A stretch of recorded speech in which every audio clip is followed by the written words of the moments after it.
Well, speaking of saving, the holidays are right around the corner, and many of us are already pinching our pennies to splurge on gifts. But most of us are going to try to cut from our grocery budget and use coupons everywhere we go. But there are really some things that you should think about before you head out. And the man to save the day and help us out here is Josh Elledge, our savings angel. Good morning. Thanks so much for coming in. Thanks. Coupons, they can be kind of tricky. With our deal of the day, I know even as much as I search and use coupons, we've been caught a couple times where the coupons were not the real deal, and you really have to be careful with that. Yeah, too good to be true. Yeah.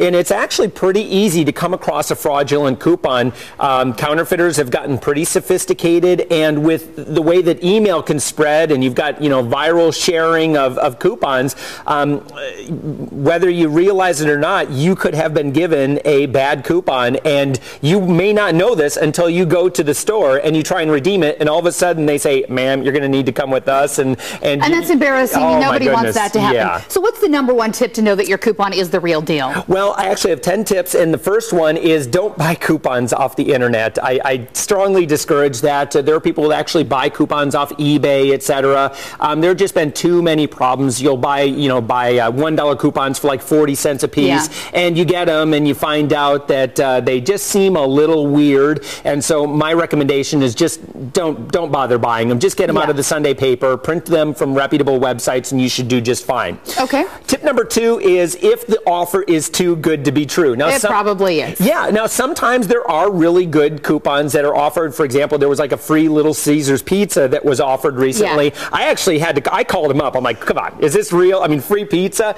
And that one actually was real, but there's a Doritos coupon. Here, this is we'll hold this up for you. Extremely popular, and it's being spread around email. It's a bad coupon, and if you try and redeem it, they will bring you aside and ask you where you got it from.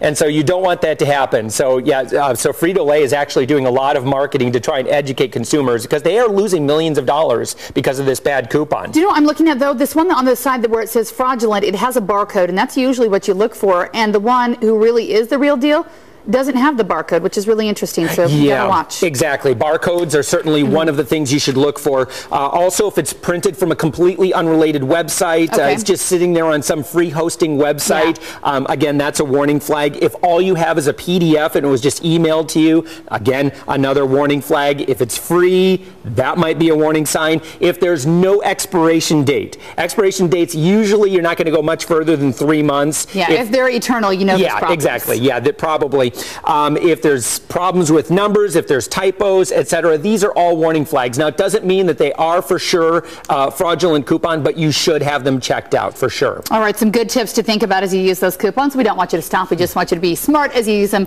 Josh Elledge, thanks so much for coming in. You're sticking around for our next hour to talk about the best deals of the week. So, using legitimate coupons. Legitimate coupons. We're not going to get anyone arrested here. And we've got that coming up at 9:35 again. Mike? Heidi, thanks.